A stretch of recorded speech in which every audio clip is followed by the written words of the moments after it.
बरं, त्यांचं ग्रंथप्रेम इतकं होतं की बेसिकली त्यांना राजगृह जे राहण्यासाठी म्हणून असण्याच्या ऐवजी एवढा मोठा ग्रंथांचा जो पसारा डोलारा त्यांच्याकडे होता, त्याच्यासाठी सुरक्षित जागा हवी होती आणि म्हणून त्यांना ते राजगृह बांधायचं होतं की आता माझ्या ग्रंथांना, जे अतिशय दुर्मिळ आहेत, जे अतिशय महत्त्वाचे आहेत, त्या ग्रंथांना एक सुरक्षित उत्तम जागा मिळालेली आहे.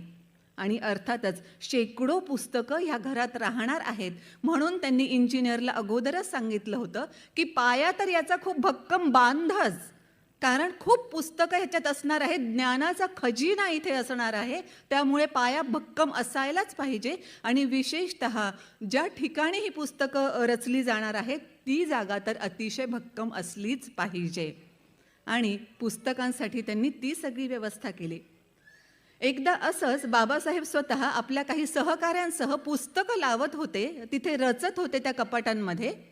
आणि त्यांच्यासोबतचा एक तरुण जो होता, बाबासाहेबांचं एकदम लक्ष गेलं की त्या तरुणानं पुस्तकाला फारसं काळजीपूर्वक हाताळलं नाही आणि ते पुस्तक पडता पडता वाचलं.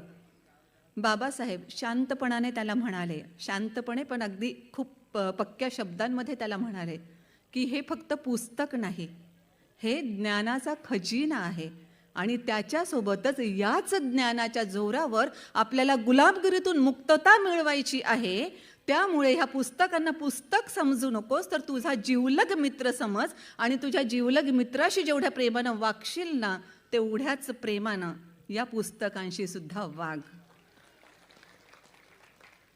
मी जसं म्हटलं ना, संविधान आणि बाबासाहेब एकमेकांपासून वेगळे करताच येत नाहीत, तसंच पुस्तक आणि बाबासाहेब एकमेकांपासून वेगळे करताच येत नाहीत. कंटिन्युअस त्यांच्यामध्ये पुस्तकाचा उल्लेख येतच राहतो. पुस्तकातूनच आपल्याला काय काय करायचं आहे ते सगळं त्यांना माहीत असतं. पुस्तकांमुळेच, या ग्रंथांमुळे जे ज्ञान मिळणार आहे त्या ज्ञानामुळेच आपल्याला मुक्तीचा मार्ग भेटणार आहे, हे त्यांच्या डोक्यात खूप पक्कं होतं.